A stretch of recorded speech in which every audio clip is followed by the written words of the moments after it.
Hello and welcome back to the Beer Dog Reviews. I've got a collection of 3 Siren beers for you today. And the first one we'll be looking at is Crunchy Town, which is a brown ale. I've gone with the 3 that I've chosen today because they're all on the slightly darker side. So, this one is in collaboration with the White Hag from Ireland. There we have it. As you can see, it's very simple design, very reminiscent of White Hag's general design anyway, but with the Siren logo down there as well. So let's give it a go. Bit of hissing carbonation on the opening. I've gone for a slightly different style of glass. Now it looks like a Teku glass, but it's actually a Campari glass, but I chose this one because that style of glass does open up the flavour a little bit, so we'll have a look. I see I've got a couple of IPA tumblers and they are that style just without the stem, so we'll see just what sort of a difference it makes to the beer.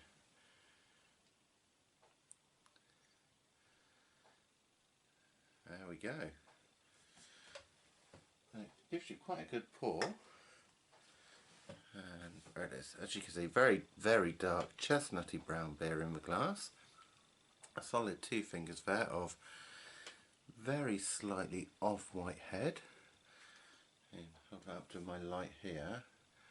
I'm getting a bit of light bleed through, almost showing a ruby red in the glass there.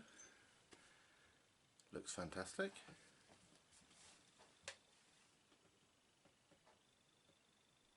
Smells malty, it smells nutty. Smells rather good. Let's have a little look.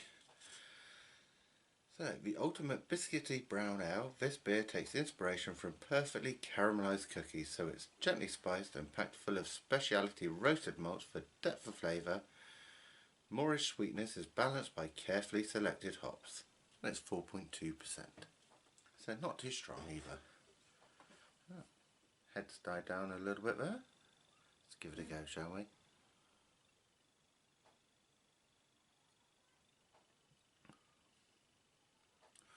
That is nice. Plenty of biscuity malt in there.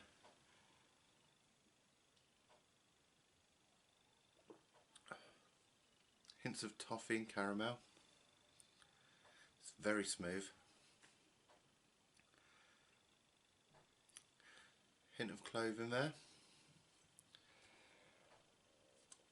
Maybe even a slight touch of cinnamon just on the outer edge. That is rather nice.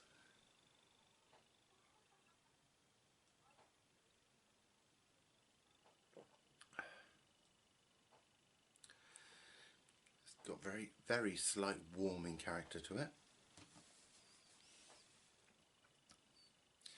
Does put me in mind of some of those classic British brown ales.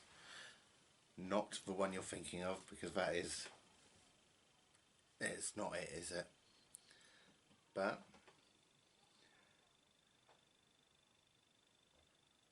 it's the classic beer that. Very traditional, very drinkable. Maybe I'm drinking this wrong time of year. It's more of an autumn beer, that one, for me. But it is delicious. And it is so smooth. It's balanced. Quite low on the bitterness, but you've got that malty sweetness to round that out. And I don't know what malts they've used, but they're just right for this beer.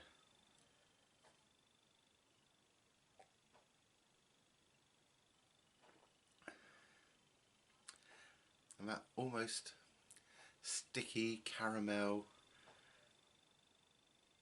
that's perfect, that is. For a nice autumnal brown ale, you can't go wrong.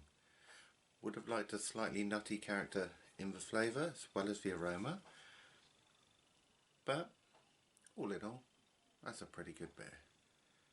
So, cheers. And I'll finish this one off. And I'll see you in video time in just a couple of moments for the next one of this free Siren beers review. Okay, so if you like, from a brown ale to a red IPA now. Now, if I show you that can, I reckon you could probably guess which brewery Siren have made this one with. And of course you'd be right, it's Brew by Numbers. This is called Ruby Tuesday, a red IPA, coming in at 5.2%. So, a collaboration between two breweries who love red IPAs. This example is accentuated with Seville Orange Marmalade, which enhances the hoppy citrus and resinous character while playing wonderfully against delicately toasted malts. Wow. It's a bit different, isn't it? See, water, malted barley, rye, hops, marmalade, yeast. It's a bit interesting. I don't think I've ever had a beer with marmalade as an adjunct. Let's see what it's like. I do like a nice Seville orange marmalade. Will it work in a beer though? Right. Try and give it a fairly gentle pour because I don't want a massive head on it.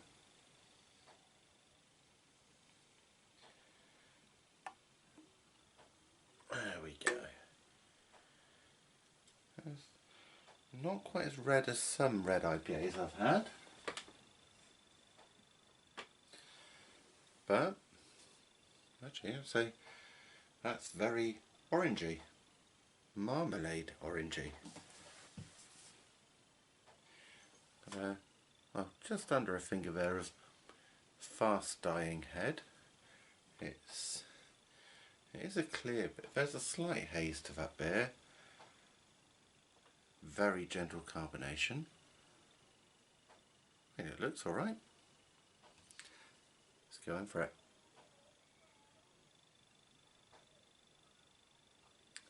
Plenty of citrus hop aroma coming out, but I am picking up that marmalade as well. It's very gentle, that sticky orangey sweetness, but it's there, you can't deny it.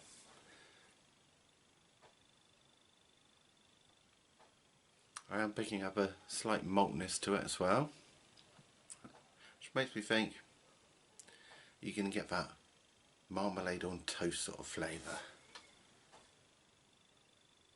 Well, let's give it a go, shall we?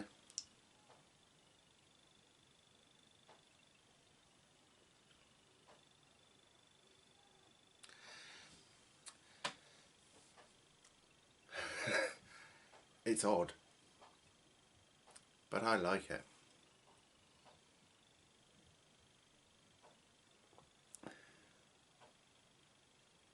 It's a slight, very slight brown bread malt on the baseline, but overriding all of that, you're getting rich hop character.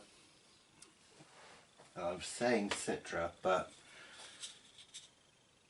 I'm not sure if it is, so I don't think. No, they haven't said what hops are in it. I'm picking up Citra myself. I'm pretty sure it is. And you do get a marmalade character coming through.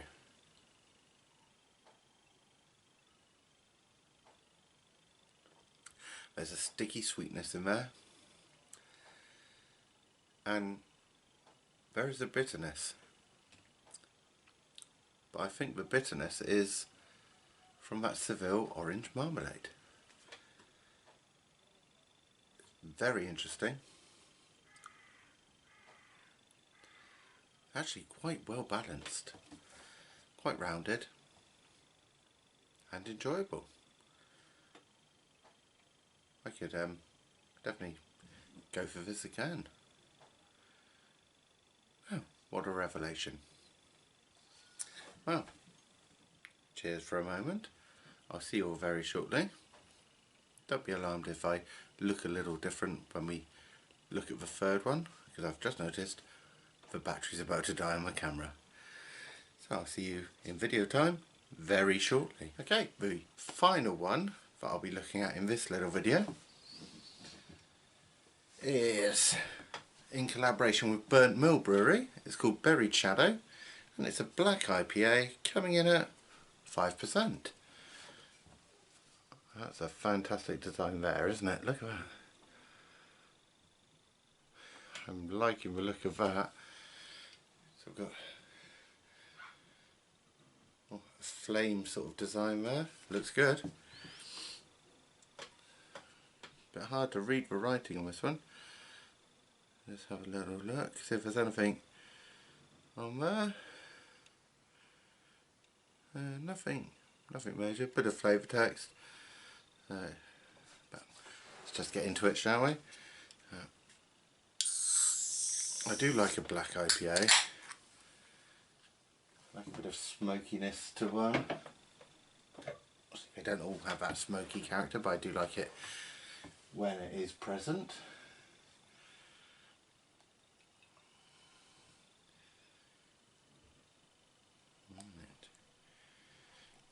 It's almost a rich chestnutty brown colour. Get it all out when I can show you. It's a rich chestnutty brown colour. You've got two fingers of very fluffy off-white head, almost a mocha head actually.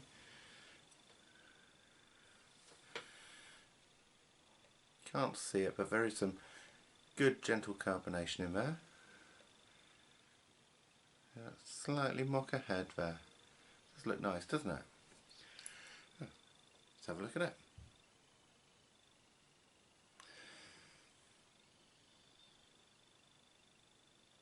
Getting some red fruit in there. I think it a bit plummy, a bit berry in character. Bit of blood orange I can pick out.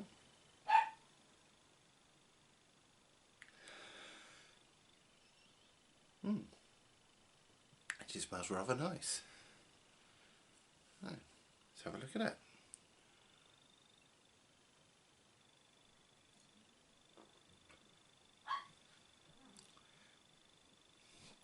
Smoky and roasty to begin with. It's rather nice, that.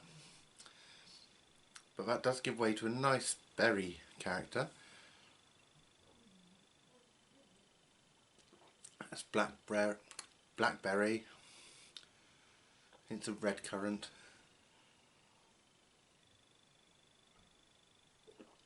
plenty of citrus in there. Got a nice tart blood orange, but there's an almost a sweet satsuma in there as well.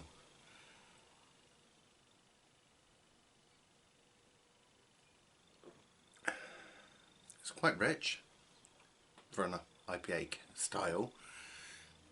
Obviously you do expect that slightly with a black IPA, but there is a richness to it, which is not unwelcome.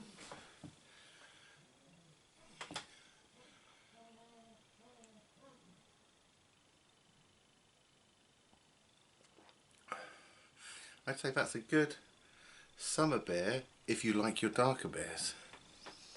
Because you've got the roasty character of those dark beers, but you've also got that hoppiness of a light summer beer. It's rather nice. And the hallmark of if it's a good beer, would you want to buy it again? Yeah, I would, that one. Rather nice indeed. So, cheers to you all. We started out with the Brown Ale, Crunchy Town by White Hag with Siren. We've got the Ruby Tuesday Red IPA, which was brewed in collaboration with Brew by Numbers. And now this Buried Shadow Black IPA with Burnt Mill Brewery. 3 very good beers. All slightly on the darker side without being a heavy stout or porter. So nice mid-range beer. And that one, I would say, save the best till last. Fantastic. And there you have it. So, don't forget to like, comment and subscribe down there. And until next time, very happy drinking.